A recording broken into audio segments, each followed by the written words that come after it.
This is Two Chicks Talkin Flicks, where we review movies. Love them or hate them, someone's got to do it. So enjoy the show.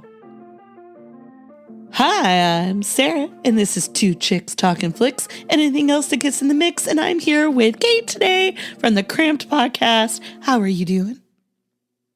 Hi, I'm so happy to be here. Thank you for having me. I am so happy you're here. For people who don't know or haven't heard about your podcast, could you give my listeners just a little bit of a sneak peek? Yeah, absolutely. Of course. So Cramped is a 10-episode first season of a podcast that just came out in February through April. And it is the search for answers to my severe period pain. I've had horrible period cramps since I was 14. Mm-hmm. I'm talking like throwing up, passing out, going to the ER sometimes. And yet I have never had a diagnosis from a doctor or an effective treatment. And I thought that was pretty crazy. So after meeting so many other people who experience similar things when they get their period and yet have never gotten a diagnosis or an effective treatment, I thought, well, this is crazy. There has to be something going on. Why are so many of us in so much pain? And yet gynecologists are like, weird. Never heard of it. So I made this podcast to get answers for myself and share them with all the other people who are in a similar position. And along the way, I learn why the female bodies are not studied very much, why some of these like very simple questions we don't have answers to yet, and that is crazy. So it's pretty radicalizing. By the end, I did get a diagnosis, and I am actually getting surgery in a few weeks because of the diagnosis that I only got because I did this podcast and like really went after answers. Wow. See how life-changing podcasts can be? Yeah, it really holds you accountable. Yeah, and I think it was on your podcast because I listened to all the episodes. Oh, thank you. You're welcome. I don't remember who it was on there, but I do know around the same time I was watching, I love Grey's Anatomy, and they were talking about how they were doing a study, but the only mice they used were males because the female mice have, periods and hormonal changes, and apparently you can't study and figure out how to use drugs and stuff on female mice. And they're like, but what about women who have those things?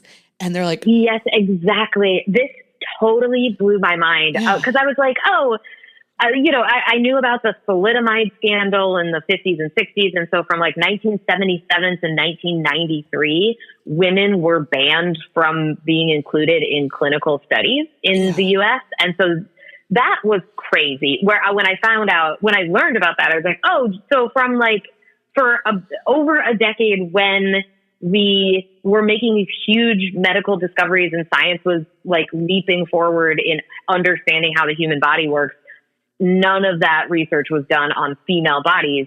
It was just thought that we could learn about male bodies and apply that knowledge to female bodies. Yeah. And I was like, well, that sucks. Like, that's really crazy, but it's better now, right? And it's like, no, nope. I mean, women are included in clinical studies now, but it goes like so deep down that even the mice that they use are mostly male mice. And it's, if you ask scientists about it, they'll say, well, female mice have these 4-day hormone cycles. They don't exactly have periods. They don't bleed because human beings are one of like 4 species on Earth that actually have what's called overt menstruation, where we bleed enough that like you would notice. Yeah. But female mice do have 4-day hormone cycles. And so it's like more expensive and complicated for a study to test the effects of whatever you're testing at different times in these hormonal cycles. Mm-hmm. Theoretically, that's like so hard. That's like so much extra work that these scientists like shouldn't have to do. And so they just use male mice. Plus, if you use male mice and female mice, you can't like keep them together because they'll get pregnant.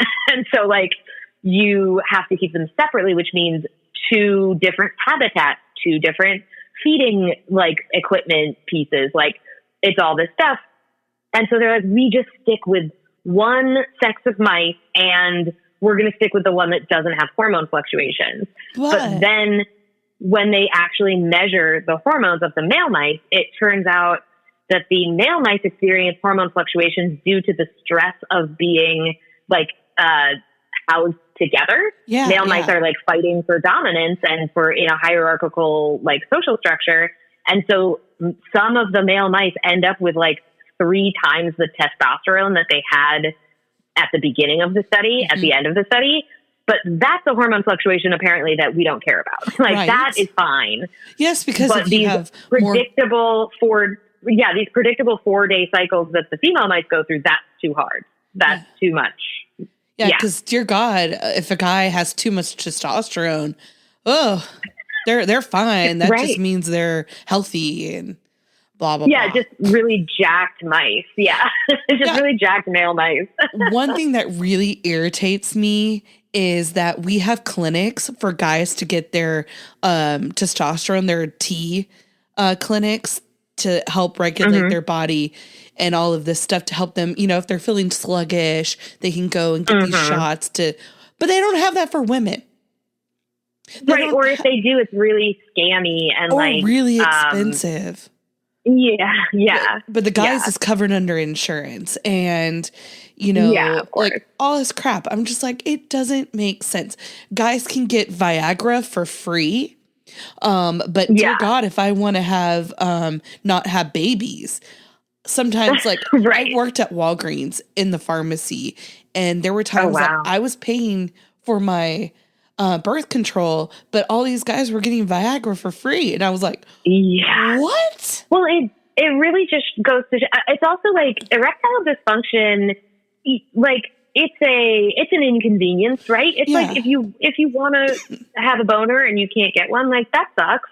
And you should be able to get help for that. But like there are and it's such a classic, like it's so classic to compare erectile dysfunction to like period pain or, you know, things like that. But it holds true because it's like actually, and also erectile dysfunction is a natural part of aging. Like that, it's actually like something that our bodies are kind of designed to like do a little less as we get older and older. But God forbid, you know, like let's put all of this science and investment and like marketing towards solving erectile dysfunction, which we did. It's like solved. Like it's fine now.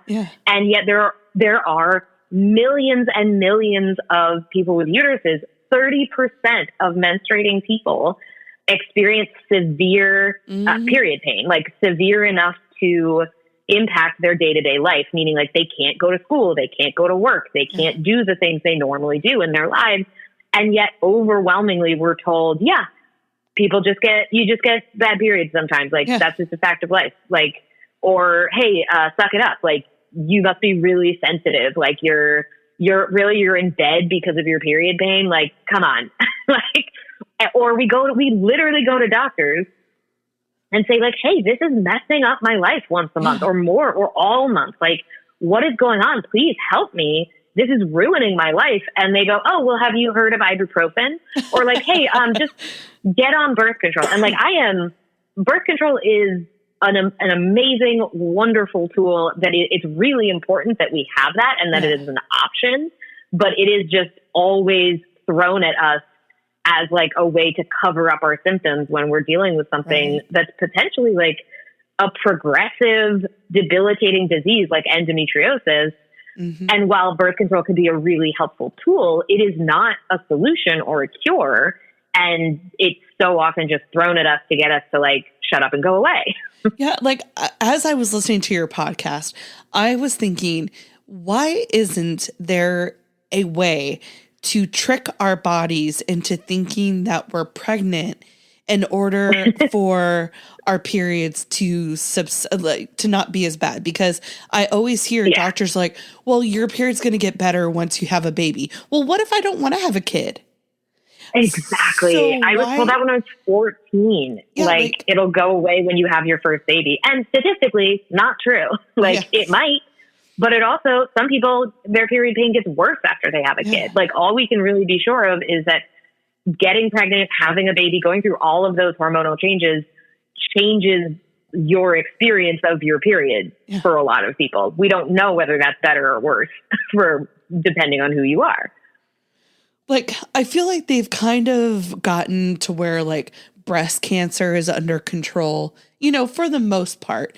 Like, it used to be a complete death sentence. But I feel like ever since, you know, over the last, like, 30 years, it has progressed to where if you catch it pretty early, the odds are very, very good. But I feel like we now need to take that energy and AIDS, like, let's just say AIDS as well. It's pretty much eradicated. You know, there is, it pops up here and there, but most of the time people can live a full life with AIDS.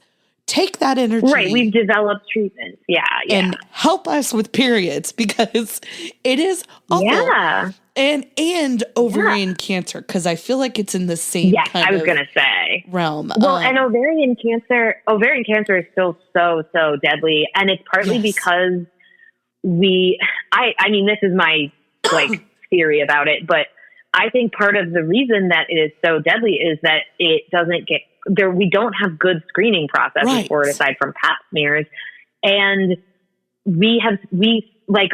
most people with uteruses, we spend our whole lives being told that what we are experiencing in our bodies is like incorrect, or we spend our whole menstruating lives going to the gynecologist saying, "Hey, here's a problem I have," and having them go, "Well, that's normal," or like, "Oh, that's actually not a problem," or like, "Have you tried these 5 things you've already definitely tried and haven't worked for you?" And then being told there's nothing I can do to help you.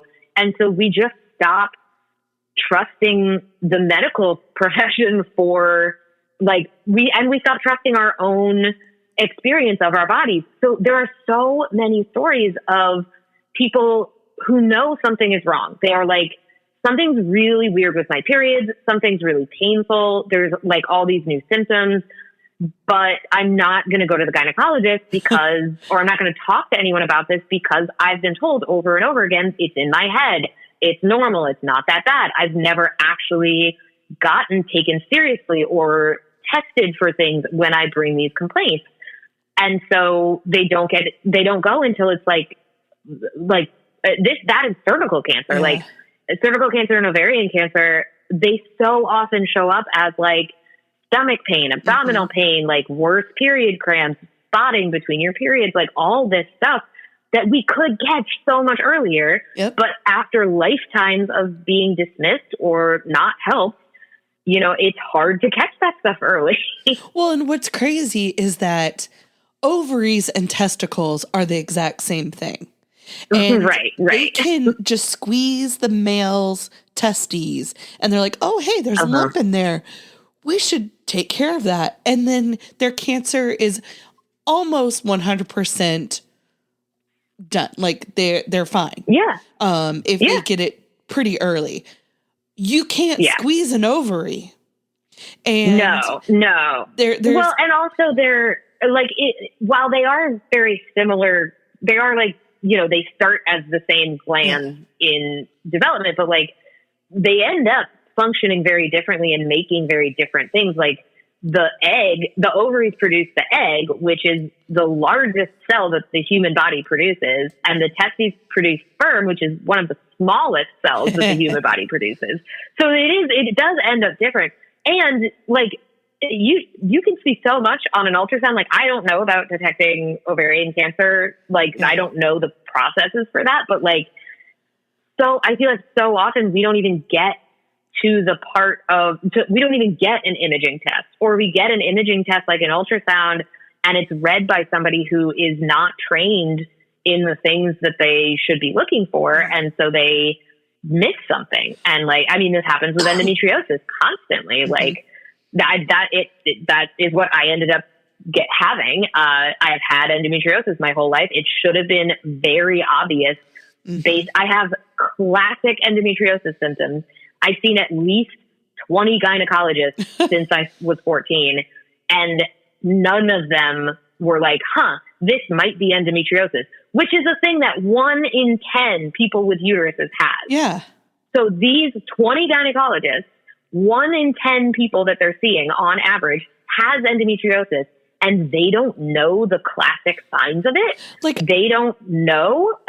I feel like I can kind of understand if a male OBGYN didn't get it.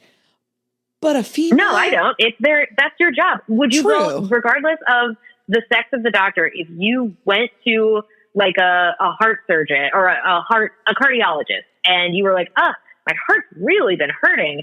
It's like my left arm's been hurting. And they like did an echocardiogram and they were like, looks normal. And then you found out 10 years later, like that was actually, you've been having a heart attack for 10 years. Like, no, that's a shitty doctor because they don't know a really basic thing that might be going on with the part of the body they're supposed to be an expert in. Yeah. So like, no, gynecologists have a responsibility to be able to recognize the symptoms that are that like point to some of the most common conditions, especially when those affect quality of life and are like endometriosis is one of the top 20 most painful conditions that you can possibly have. And yet we have a system where the specific doctor who is supposed to, like, they are the ones that are supposed to take care of that part of your body and like be able to give you information and refer you to a specialist.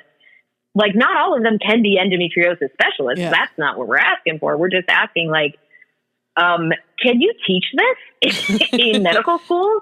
A thing that 1 in 10 people with uteruses have? Like, can you teach this in residency? Like, it is missed. And that's why it takes on average 7 to 10 years for someone in the U.S. to get diagnosed after onset of symptoms. Yeah. Meaning they go 7 to 10 years in debilitating pain at least once a month, often much more than that.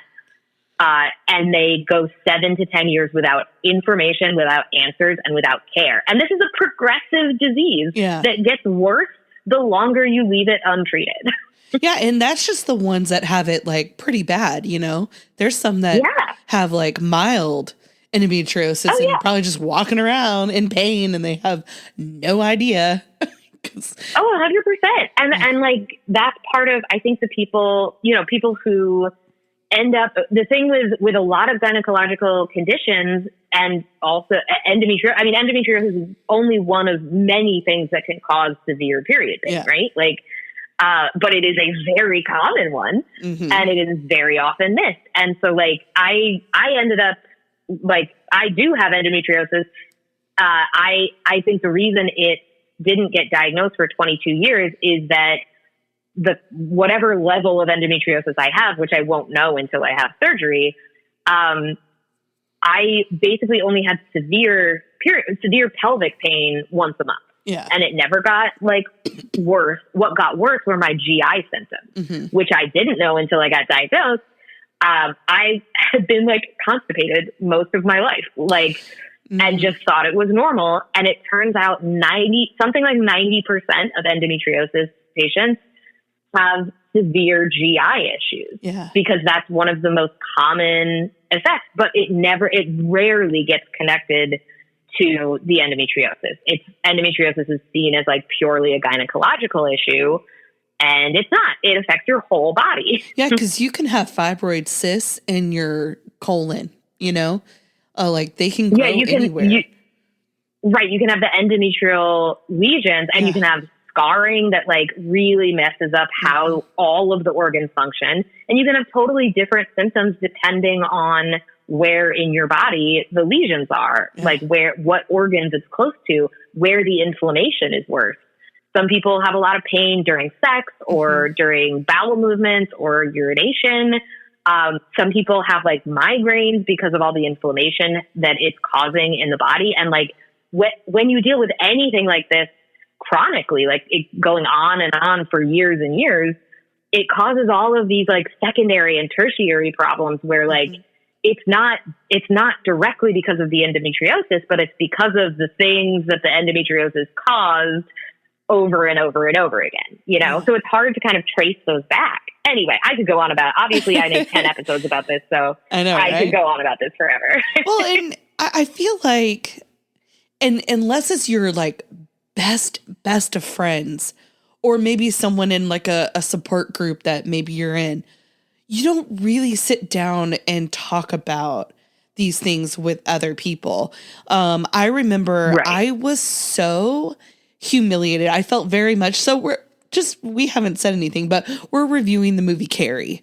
And just like Carrie, I had this incident when I was in junior high that was like, I still think about it to this day. Now, it's not as embarrassing as Carrie's, but I was a late bloomer. I did not have my period till I was almost 15 or almost 16. I was in high school. And, you know, most people get it at the tail end of elementary, somewhere in junior high. Like, I felt I was really late. And one day I was with these girls, and I don't know why, but I asked one of them if they had started their periods, and they acted like I asked them something so embarrassing and like so private that they were like, ew, like, don't talk to us. Like, I was so embarrassed, and I was just like, oh, okay. I guess I'm on a island alone.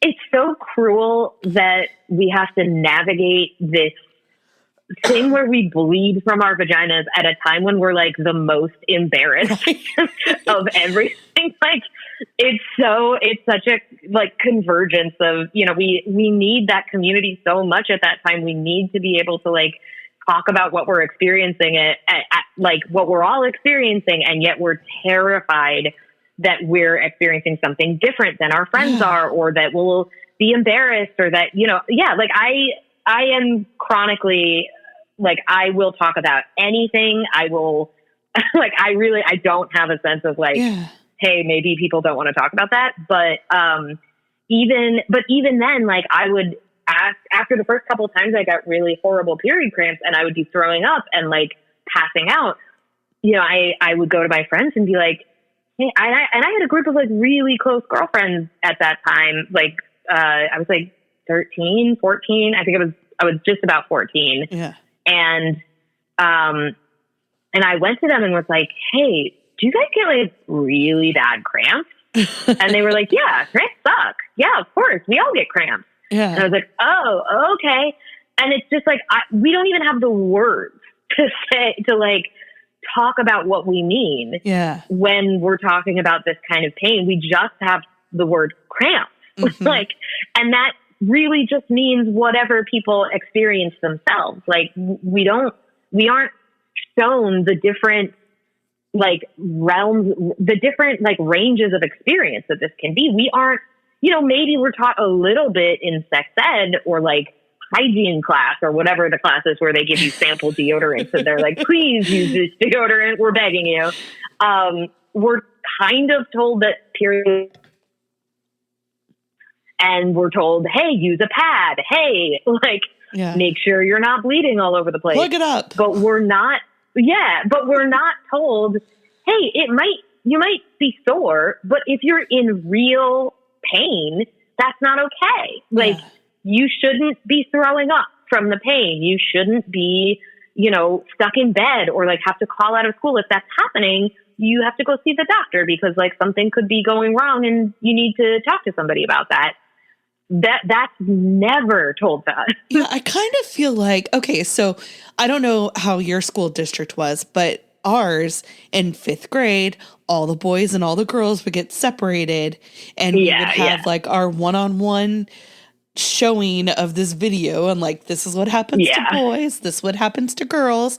But the thing is that not everybody has had their period yet at that time. Right. So you don't really understand what's going on until later on when you've actually experienced it. So I feel like what they should do is do it in 5th grade, so everybody kind of has like a heads up, like, hey, baseline, this is coming. And then when you're like in high school, they should have like another sit down and be like, okay, boys over here, girls over here. Now, girls, now that some of you have probably had your periods for a while, let's talk about it. Like, yeah, because I talk about this with my therapist in one of the episodes where I'm asking, basically asking, like, do I have medical trauma? And she's like, yeah. But she's like, no, literally, like, we set girls up to be all like fucked up about periods because we literally say, if you're lucky, your mom or your sister or somebody is like, oh my God, you got your period. Like, yay, welcome to, you're a woman. And then it's like, yeah, plug it up. Like, here's how you keep it a secret. Never tell anybody about this. And they don't say that out loud, but it's like, you get the message of like, no one should ever know that you have your period, whether that's how you're acting, how you're showing up, like your energy level, your ability to like be productive. Like, here's how you pretend you don't have your period. And that is communicated very loudly, even though I have a mom who is a huge feminist, who is a like progressive person, like, and she didn't, lay this out for me, but it's like, it was the message that I got from everyone around me. And it would be so, like, I get that it's complicated and we can get more into Carrie because wow, is it relevant? Yeah. Like, it's complicated to be like, well, who should be teaching these kids about what's going to happen with their bodies? Yeah. Is that something that we should get in school, surrounded by our peers? Is that something we should get from our parents? Is that something we should research on our own? Like where should this message come from? Where should this information come from? Who gets to decide what information we get? Like, that is, and I was so struck by the relationship between Carrie and her gym teacher. Like, it was so sweet. Yeah. And, like, doctors spend 12 years going to school, and to do your specialty, you spend another few years in that specialty. Like, how has this not come up? Like, the moment you go in and you have these signs, they should be like, oh, hey, that's endometriosis. Oh, hey, that's uterine problems, whatever the case may be. Like, I had a little bit of hypertension. It was like stress-induced hypertension. And they put me on a high blood pressure medicine. And I told the doctor, I was like, hey, this medicine is making me lose my mind. And he was like, that doesn't make sense. And I was like, no, it legitimately, I went from like having fun, laughing, to blowing up at a drop of a hat. Like, my emotions were so crazy. And I was telling him, I was like, I feel like I have a split personality. Like, I don't know what's happening. This is wrong. And he goes, well, it's not the medicine, but if you want, we'll change it. And I was like, yes, please change it. And he did. And I never felt that again. Wow. Yeah. I was like, and it's just, that's so common for a doctor to, like, regardless of, and this is perfect of it. It's like, this isn't even related to periods at all, or like your uterus, but you're saying, I know this is happening. This is the experience I'm having. I know it's connected to the medicine. Yeah. Something needs to change. And the doctor's like, no, you're wrong. You're wrong about your own experience. Yeah. And it's like, I know I don't have a medical degree. I don't know how it's doing this, but I'm telling you it's doing this. Like, I have never felt like that before. I was like, if this is how people who have multiple personalities or like schizophrenia or any of that, no wonder why they go crazy. That's how I feel anytime I've been on a hormonal birth control of any kind. Like, I've done different oral hormonal birth controls. Yeah. I've done, I did NuvaRing for a couple of months, and that was exactly how I felt, of just like, I could go from crying to hysterically laughing in a moment. And it was like, oh, this is scary. Even I had a Skyla IUD, a hormonal IUD, because I was told that has like such a less of a concentration of hormones that's getting released into your body. And so they were like, oh yeah, if you're sensitive to hormones, like this is way better and it'll probably make your cramps better. It did not make my cramps better. And it gave me panic attacks. Oh no. And I thought a few months after getting it inserted, I started having panic attacks all the time, but I was in my mid-20s living in New York City. I was like, oh, I must be stressed out. I must be like not handling my life very well. Like I'll go to therapy. And so for 2 years, I just kind of like tried to be better about handling stress, be better about handling anxiety, have better coping skills around what I was dealing with.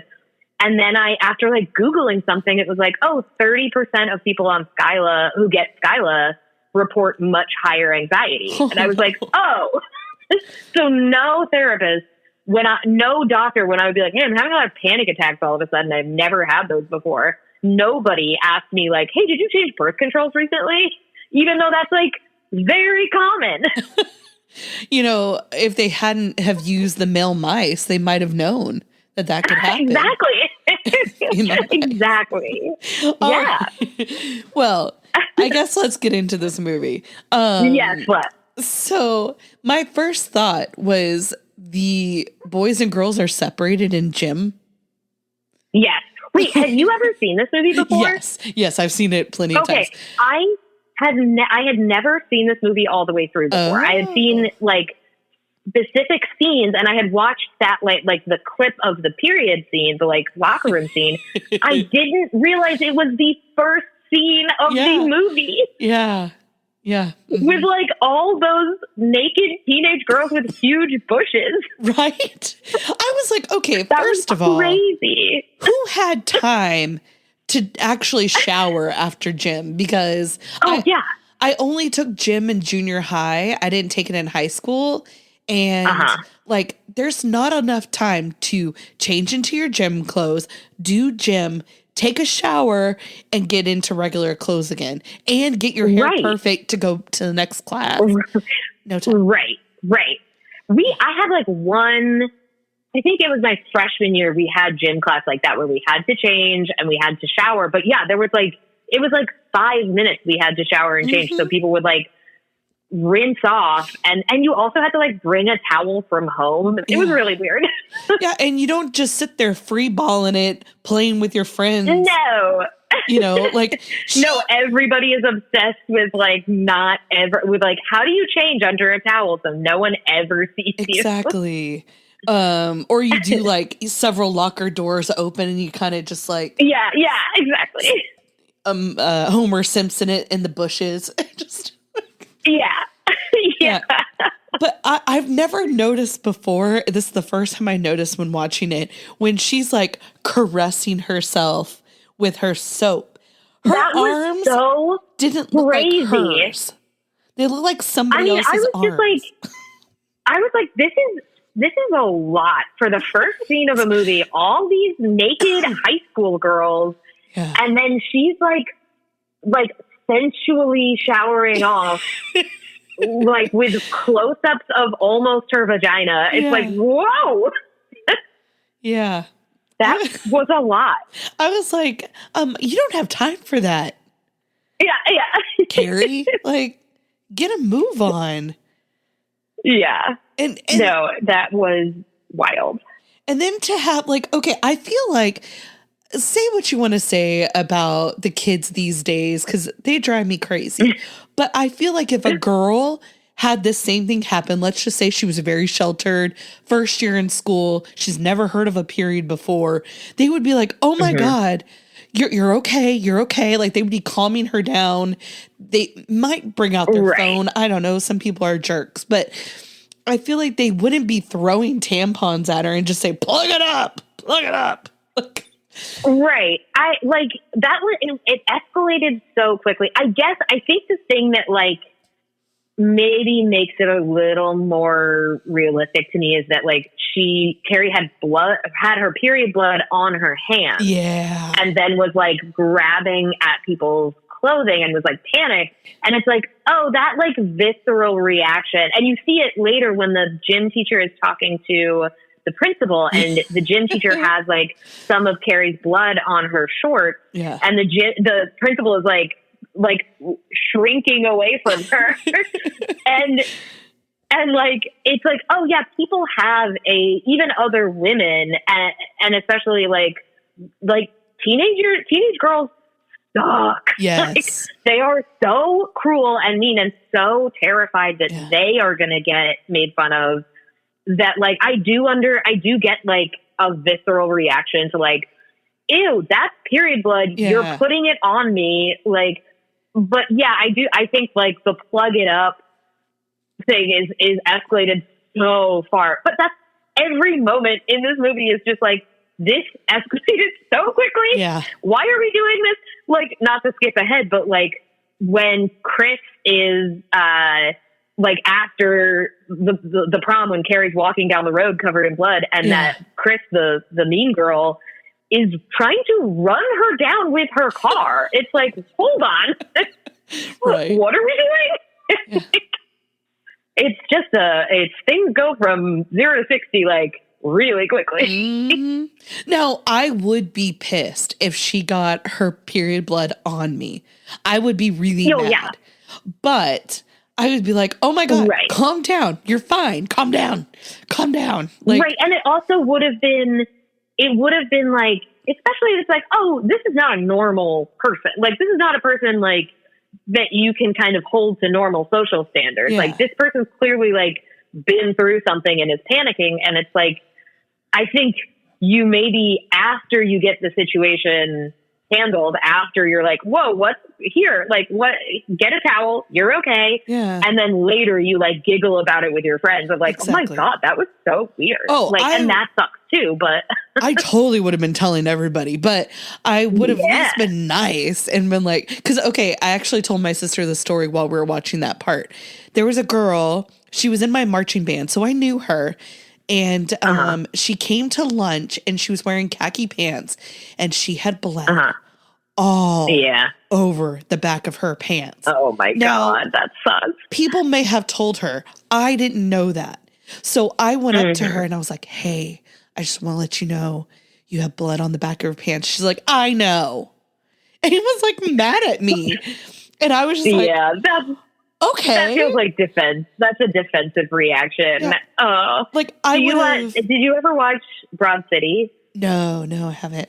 Oh my God. So there's a scene in Broad City where one of the girls, like, they're trying to smuggle weed onto a plane and like they're going through security and one of them has like a period stain on her pants and the other one is like, oh my God, Alana, like you have a period stain. And she's like, I know, it's a red herring. Like, I have my weed is up my vagina, and like this way, if a drug sniffing dog like sniffs me, then I can just be like, oh, it's my period, and a dog comes up and sniffs her, and she's like, this dog is assaulting me. Like she's just like playing it up, and the guard like sees her period stain and is like, oh, I'm sorry, because and it's like, so and weird. I fucking loved that because it's like it's such a good like. It's not really a joke about periods, but it's just like, hey, periods exist. Yeah. What would be a funny thing? Like, I don't know. I do like that. I bet a girl wrote that. That feels... Oh, 100%. Yeah. Well, you know, like, she could have gotten a jacket from somebody. She could have gone to the nurse immediately. Like, that would be what I would do. So I was just so shocked that she was just casually walking around, gonna go sit down and eat her lunch. Like, right. I'm also like, what? What would you do if you like sat in chocolate? You know, like it's not like a weird thing to be like, hey girl, like just so you know, you got a big old stain on your pants, whether it's period blood or anything. It's like, okay, I guess if you're making the choice to just continue life as normal, like that's your prerogative, but like, I don't know why. The crazy part is that it wasn't a small amount. It was like from butt cheek to butt cheek, just oh God, all over. And I was just like, maybe she was doing like a social experiment. I don't know.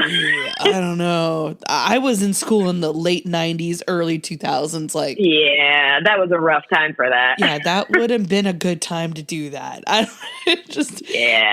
just remember, like, I'm always going to be the person that lets you know, because I would want someone to tell me. Oh, for sure. Yeah. I've gotten in trouble many times, gotten yelled at by the person I'm trying to help, but I'm still going to do it. And I would have helped Carrie, but I would have laughed about it later. I feel bad, but I don't. Yeah, we're not perfect, but we're better than that. So speaking of the principal, how hard is it to know her name is Carrie? Oh my God. Like, I get you have a million kids at this school, but like, I mean, it's just they really don't make movies like this anymore. It's such a good, like, clear characterization of like, this principal's smoking at his desk. I love that they're like smoking in the office, like such a time capsule. But yeah, that he's just like, yeah, what's her name? A period. Weird. Go home, I guess. Yeah, I was like, okay, Carrie is a pretty normal name. Cassie, a lot less normal. Like, if her name was Cassie, you kept calling her Carrie, I would understand. But the other way around, I was like, how hard is it to remember Carrie? Also, later on, her mom calls her Carrietta. And I'm like, is that what the full name of someone named Carrie is? I did not know that. I think her mom's just strange. Yeah, that's true. She's just an odd duck. Yeah. So what is there anything that stuck out besides the scene we already talked about? Is there anything else that like really stuck out to you in this movie? Oh my God. So much. Like, I didn't really, again, this was my first time seeing it. And so like the themes of blood were so clear. It just was like, oh, this is like a really, it's a really good movie. It's a really well-directed movie. It's a really and I know it's, a very famous book, but it's like the blood, the movie starts with blood, it ends with blood. It's like the blood signifies to her mother that she has sinned. Yeah. And so it's such a, and it's on one hand, like I am so happy anytime there's like period representation in a movie, but because you just never see it. You never see anything about it. And yet with something like this, it's like the only times you see it represented is around shame, around trauma, around like it literally is the thing that like starts her like it's so traumatic for her to get her period and like be like laughed at by these girls that it starts her telekinesis journey. And like it is, but it's also so cool that it's like it also represents power. She gets her period and she can burst the light bulb above these girls who are laughing at her. She, the bucket of pig's blood is like the power that Chrissy and John Travolta, who I did not know was in this movie, that's like the power they're taking over Carrie, that they're like humiliating her by like replaying this traumatic moment for her of being covered in blood and everybody laughing at her. And like, it also obviously represents death and like, to Carrie, it's sin. Her mom tells her like, if you hadn't sinned, you wouldn't have gotten your period, which is so fucked up. Yeah. But like, my God, the mom, I was just thinking of like cycles of abuse and like just how messed up the mom's upbringing must have been. Like, ooh. That's a lot of hurt. I have a note that said her mom was a hoe. Oh my God. I feel like her mom was not a hoe. I feel like her mom probably had a lot of like healthy sexual desire, but it sounds like she literally only had sex twice. Yeah. Like in that monologue she does at like towards the end, she says like she and Carrie's dad had sex once before they were married, and then they tried not to have sex after they were married, and then had sex one time, it sounds like, and had Carrie, and then he left. Well, so I think she's like, she should have been able to be a hoe. Yeah, I actually put that note well before, like when her mom came to Sue's house and she was trying to do the Lord's work. That's when I was like, yeah. Do we think her mom's a hoe? Right. But like, I would love to have. Who is that actress? Oh, I had it. I don't know. I knew Margaret White. Okay. Yeah. Oh no, sorry. That's the character name, Piper Laurie. Yeah, Piper Laurie. Okay, I don't know who that is. I would love to have period powers. I don't know what my powers would be, but I would love for that to happen once every month. Like, oh, guys, watch out! If we had powers during our period, oh, buddy, it is. Yeah, that would be like a good trade-off compensation. Yeah, exactly. Of like, you just get to be telekinetic while you have your period. Well, I guess. Yeah, you feel like shit, but you can move stuff with your mind. It's great. Right? Like the chocolate. How easy would that be to get to you? Oh, my God. Be like, okay, that Hershey bar is calling my name. And I don't have to get off the couch. Like people, like your PMS, like rage outs would be so much scarier, and people would really like stay away from you. Yes. I would, because it sucks to like rage out and then just like cry. You're like, I'm so angry, but also crying, and like you're not taking me seriously. What if? And if you could just sort of explode every like window in a room, be like, yeah, don't fucking piss me off. Yeah.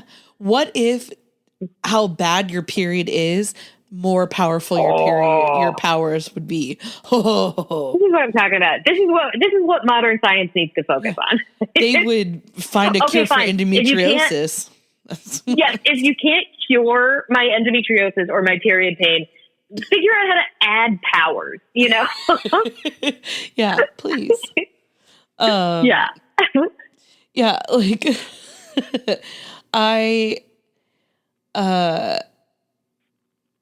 I love that they let her go home because she had this happen, and then she gets a week off of gym. Now, again, I didn't have mine till I was in high school, and I didn't have gym, but I was in marching band, and they didn't like just let me not do marching band because I had a period. That would be it would have required me telling my teacher that I had my period, which like even though, cause also for me, it was like, I was either mostly okay or I was actively like throwing up or like passed out. And so it was like, well, if I'm not actively throwing up, I guess I'll do gym, you know? You know, that's how my best friend from elementary school through high school, I never, like, she started her period when she was like 9, and hers were really bad. Ooh. And I didn't know how bad they were until I was spending the night at her house. Like I spent like a whole weekend, and hers came on, and she was like sick on the couch, just like feeling like crap. Yeah. And I hadn't, maybe I had mine by then. I must have, because I was driving. But I didn't have that bad a period. So I was just like, what is your problem? Like, yes, I had cramps and stuff, and they were pretty bad. They got worse later on, but she had trouble getting having a kid, and she had to adopt. Yeah. And she had, I'm pretty sure she has endometriosis. If not, she has PCOS, which is just as bad. And often they coincide. Like, it sounds, And that's so frustratingly common that people don't understand what you mean when you say like my periods are really bad unless they get an opportunity to see it with their own eyes, which you also like don't want to have happen. You know, like I don't want all my friends to see me like with my head in a toilet, passed out, sweating on the bathroom floor. Right.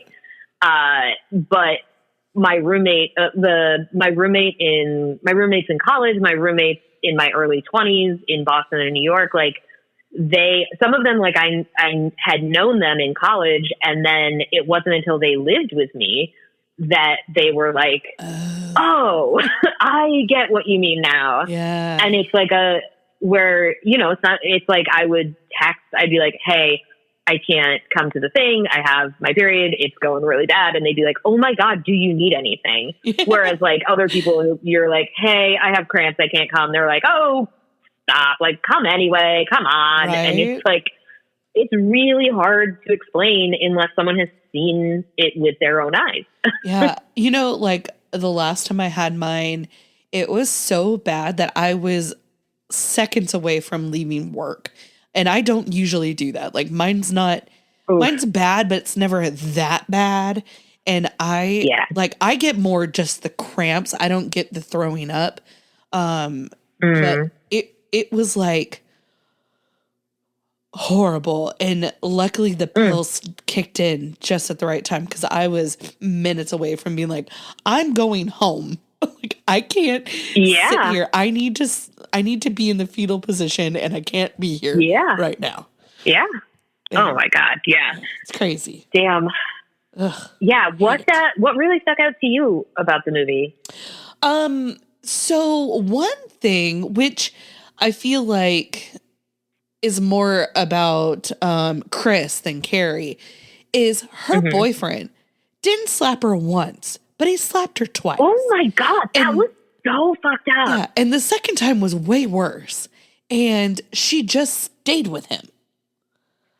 Like that scene in the car with John Travolta and Chrissy I was laughing because I was just like, these are two teenage idiots. Like when they're driving and she's like flirting with him with her eyes and he's like looking at her tits, and then he's drinking a beer while he's driving and the cop car comes up, and it's just like, oh, this is funny. And then they like park in the parking lot, and they're like, she's calling him a dumb shit and he's slapping her, and then she's like, no, come here, no, go away. It's just like, oh my God. This is so like so profoundly bad. Yeah. Like she is an idiot and she would be a lot to take, but he doesn't deserve to slap her like he did. No. And I think like one of the things this movie does really well is it's like, it's saying like, hey, Carrie has a lot of trauma. Carrie has a lot going on here, but also everybody in this movie is messed up. Yeah. Like everybody is in a weird, like unhealthy dynamic with somebody. Yeah. And like even the gym teacher, who's so great to Carrie, you start to get the sense, especially like where Carrie is sitting like at the bottom of those stairs, and the gym teacher is like, okay, girls, like go do the drills from yesterday. And they just like go off. And then she sits with Carrie for like 15 minutes and you're like, hey, like you have to go teach gym. Like maybe is this like, are you too involved in Carrie's life now? Like, yeah, you are. Yeah. And my whole thing is going back to the first scene, she gets really, really mad at Sue in particular. Why is so mad at her? And Was never understood that. Slapping. Did people slap each other way more in the 70s? Right. Like, she was slapping Chris, right? Or was it, who was she slapping? She was slapping Chris. Well, she slapped Chris at one point. She slapped Carrie. She pushed Sue against the lockers. Right. It's like, what is going on? Yes. Yeah. And obviously it was like great to see like you love to see like teenagers who have done something shitty as a group get yelled at by like a righteous teacher. Right. Like sometimes that's really great to see. But then, whenever someone's laughing, it was like, oh no, you can't do that. Yeah. But damn, and never comes up again. I like that Sue, she's the heart and soul of this movie. And 100%. She's the only good person in this movie. Yeah, and maybe Tommy unexpectedly. Yes. And it was nice of her to ask Tommy to take Carrie to the prom. And, you know, it was great of him to kind of stick up for her. Like when the teacher was making fun of Carrie about the poem. And I was just like, why are you such an asshole? That was weird. I thought that too, that like the teacher, everybody's just like, that fucking chick sucks. Yeah. I was like, she probably doesn't cause any problems. Why are you being such a dick to her? And right. It makes sense that the kids, like, I get it that the kids are being assholes because they're so terrified of like being lumped in with her, or like, they're just stupid kids in survival mode. But like, the teachers, what the hell? They're so weird. But I like that Tommy was like, hey, come on, like, leave her alone. And well, not at first. At first he's like, in class with the poem, he's like, you suck. But I like that Sue has her boyfriend, which, by the way, I've never seen a better looking person pull off denim on denim that he did in that outfit. God. I was like, hello. But his hair was so crazy. Anytime I saw him like in silhouette or like in the background, I would be like, that's a 35-year-old woman. Like, that he gets her hair permed.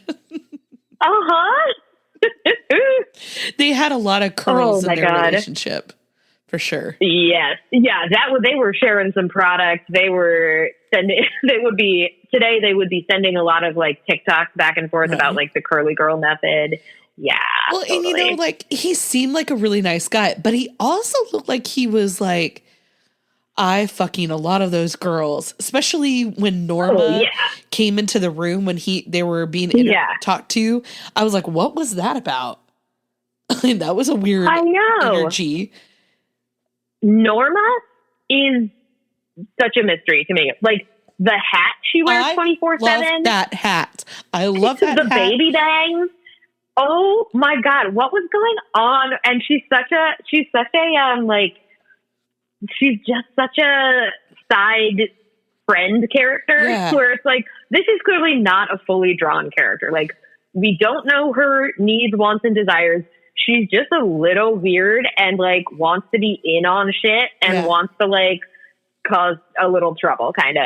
She's not a mover or a shaker. She's not a leader, but she's gonna like be at the decorating committee and be like, come on, tell me what's going on. But she's very Gretchen Wieners. I just like... Yes.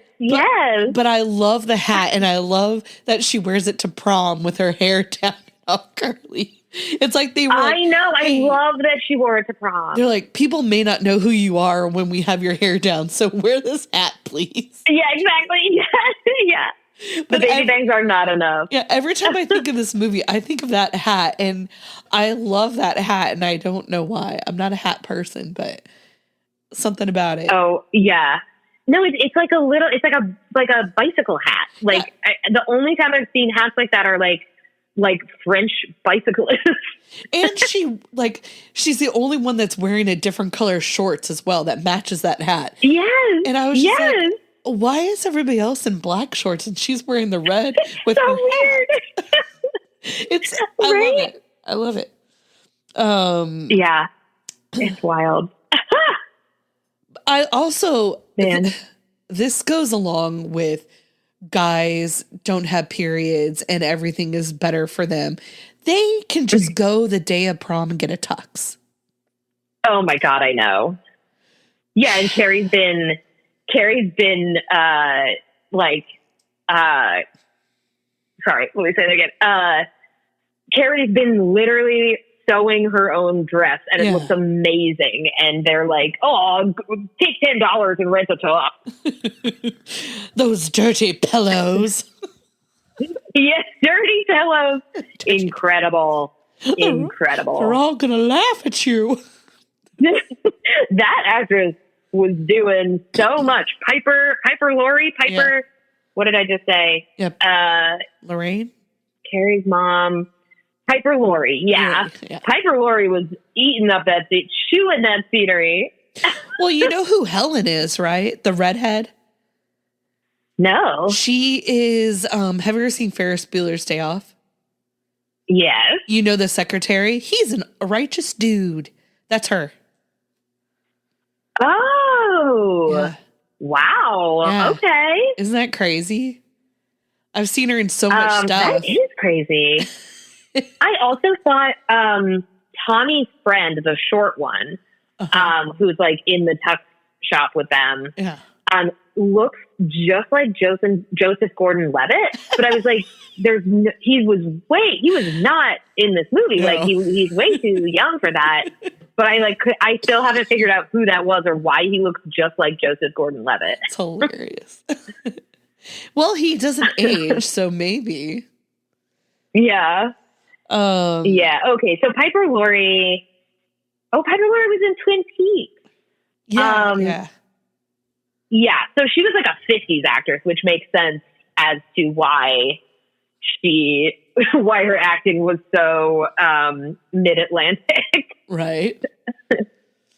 That's some classic acting.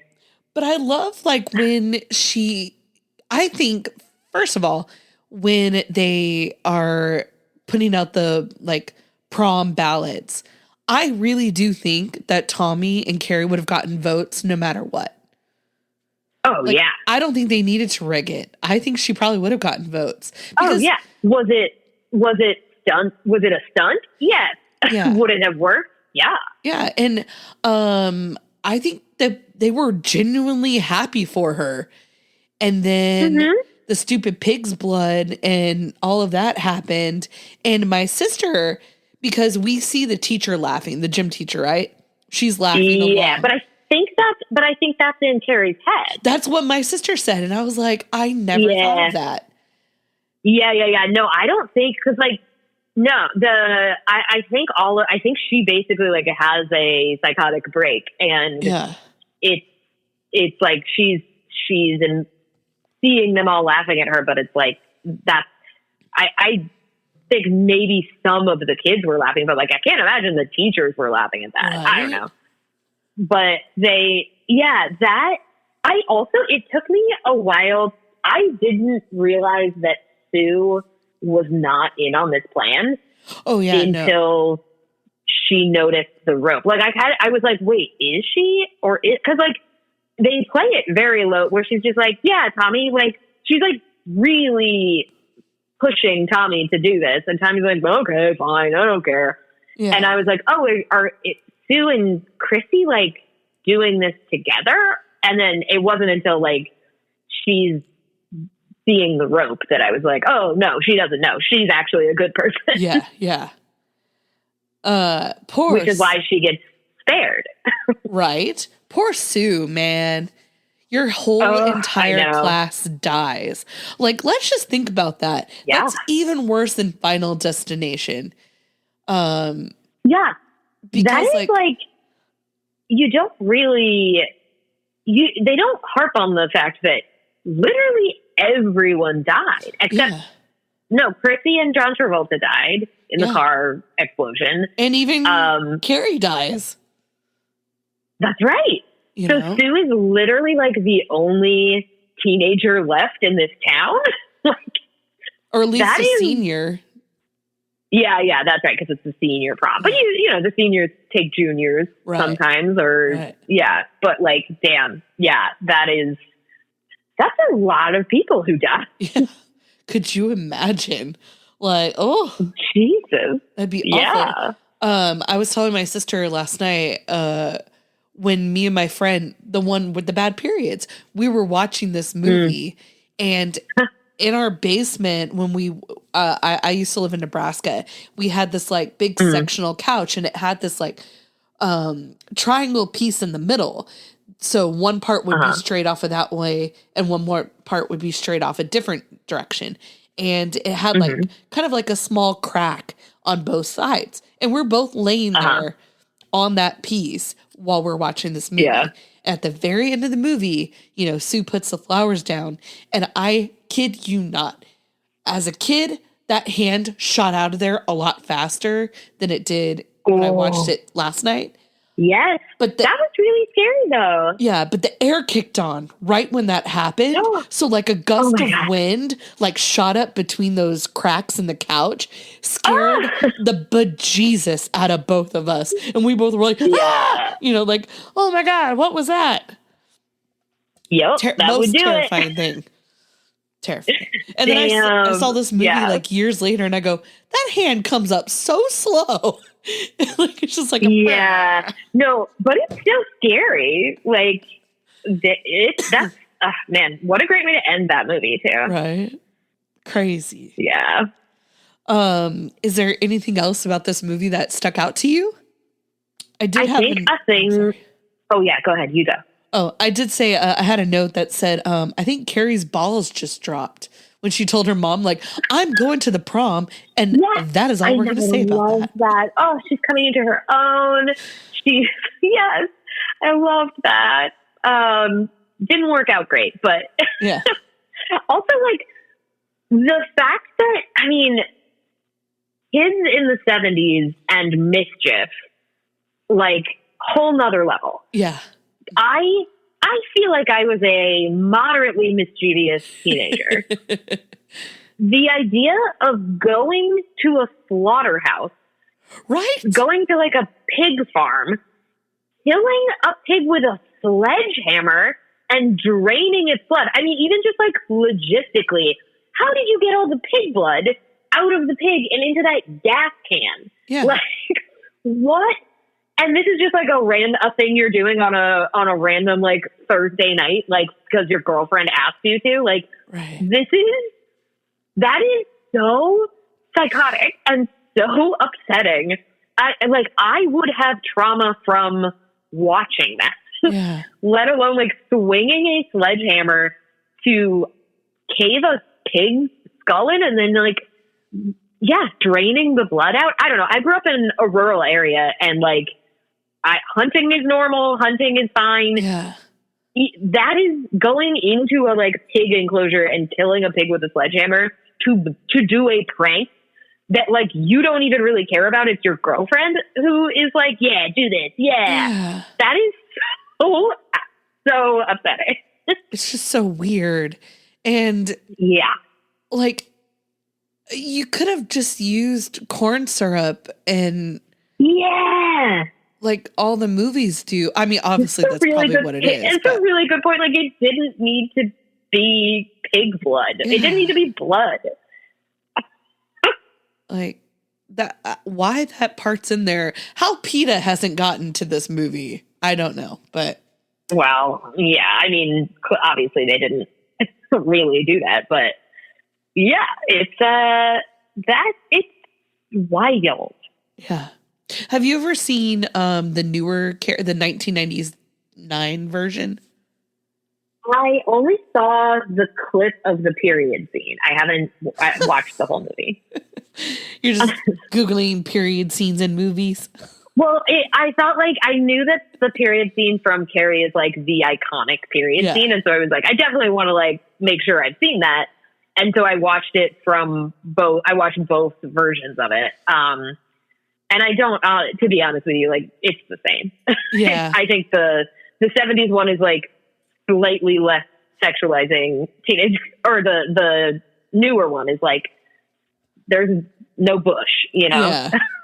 Yeah. I've seen it. It has Zachary Ty Bryant in it, and it has the girl who played Cher Horowitz in the TV version of Clueless. Oh, okay. But I couldn't, and Sue is in it. But I couldn't tell you anything that happens. Like it's almost exactly the same story. Yeah. I think it's really hard to remake something so classic and iconic like that. Yeah. But I did see there's another one, like a newer one. Really? Yeah. And I was like, well. Oh, the 2002 one? Yeah. I thought there was like a 2002 one and then a 2013 one. I thought it was even newer than that. Doesn't matter. Oh, there's a lot of them. Yeah. But all the same thing. Yeah.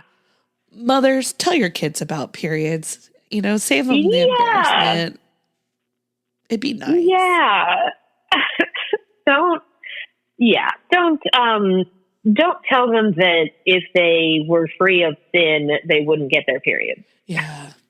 I wonder if the mom was never told about periods and then maybe she got hers late too. And if she did, and it just so happens right after she had sex for the first time she got it. Oh, maybe that's why. Maybe. And the Bible probably didn't help. I mean, let's just face it, that needs an update. When it comes to periods and like women in general, the Bible never helped. No, we blame Eve all the time, but we know it's not her fault. Come on. Yeah, that is some bullshit. He's probably like, hey, I found this apple. You want a bite? And waiting to see what happened to her first. And then he was going to eat it, Yeah, and that's how it goes. That's my take on it. That's been Bible talk with Two Chicks Talkin Flicks. Yup. So is there anything else that you hated or noticed about this movie? No, I mean, I think we covered it. I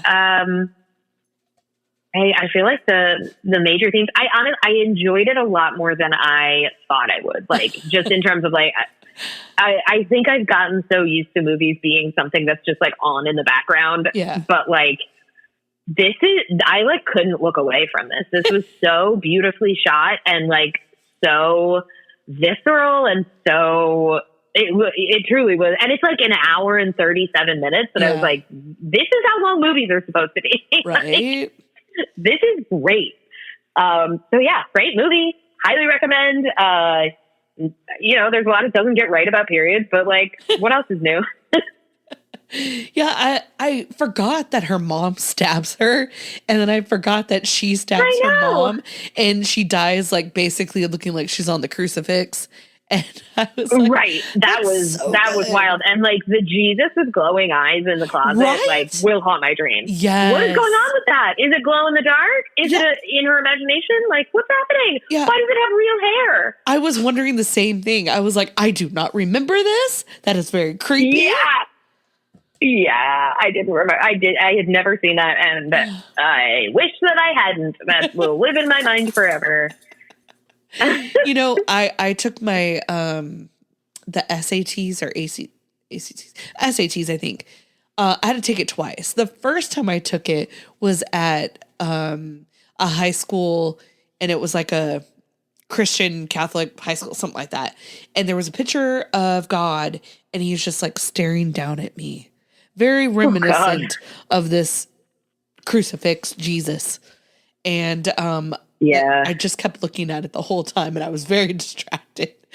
So I had to take it the second time at my school. I did better. That would distract me too. That seems like something that should not be allowed because it's creepy and distracting. Yeah, and it wasn't flush on the wall, so it was kind of like leaning down.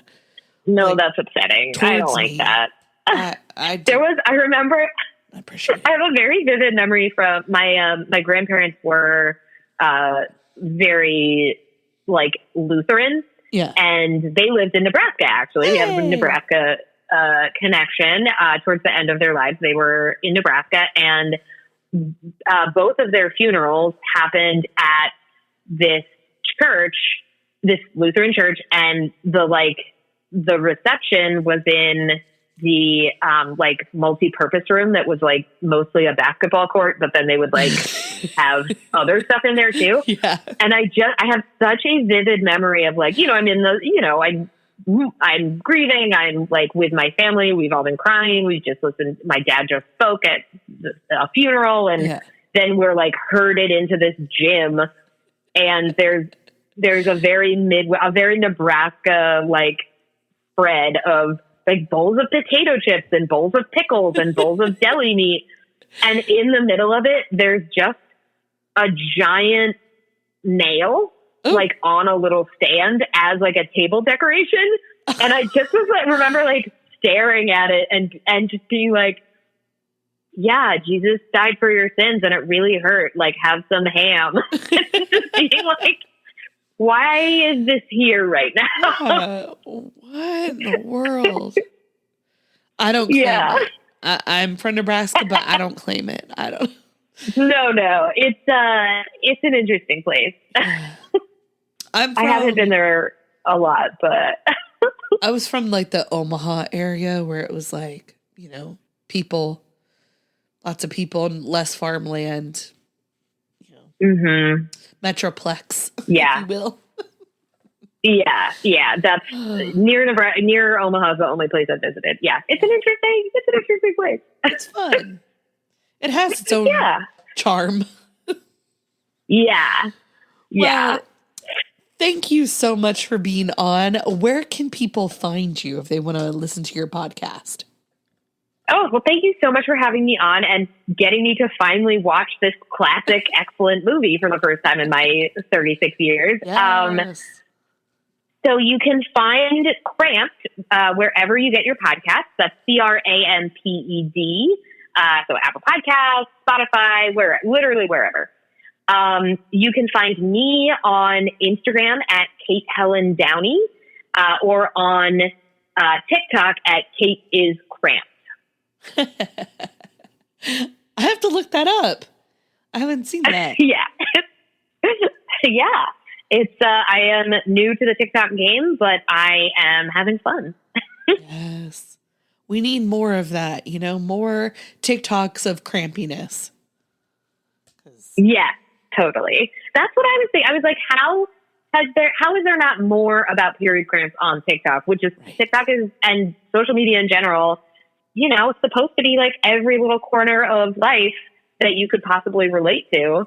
But I did just learn recently that Meta, so Facebook and Instagram, basically tag anything related to women's health as political content. Ugh. Which means it's suppressed. Yeah, by the algorithm. Oh my God. I hate it here, you know? Do they not have daughters? You know, they have wives. Like, it's wild. Yeah. Why would women need to share information or experiences? Yeah. I could go on and on and on about that. I know. Me too. I was actually going to say, I still, to this day, like, I have a little pouch in my purse that I keep the unmentionables, pads, tampons, as such. And I will open it and take one out and then zip it back up. And I'm like, I hope nobody saw me. And then I hide it in my pocket to go to the bathroom.